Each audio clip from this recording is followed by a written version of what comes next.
طالبانو د پنجشیر او اندراب لپاره نوی عمومي نظامي مسؤل وټاکه. سلام، وخت په خیر. که غواړئ په بشپړه توګه معلومات ترلاسه کړئ نو ویډیو راسره تر پایه وګورئ.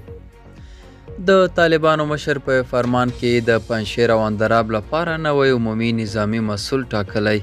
په هغه فرمان چې د طالبانو ویان ذبیح الله مجاهد د ملا هیبت الله له قوله خپور کړی راغلی چې ملا عبدالقیوم ذاکر د دې دندې لپاره نوی مسؤل ګماري. ملا عبدالقیوم ذاکر د طالبانو د دفاع وزارت مرستیالو او د طالبانو په لیکو د یو جنگي قماندان په توګه مشهور دی.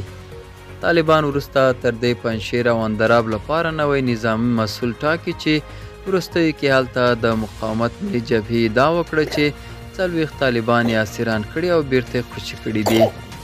طالبانو په خپله سرپرست اداره کې چې د کار یو کال زیات وخت تیریږي نن یو لړ نور تغییرات هم اعلان کړل.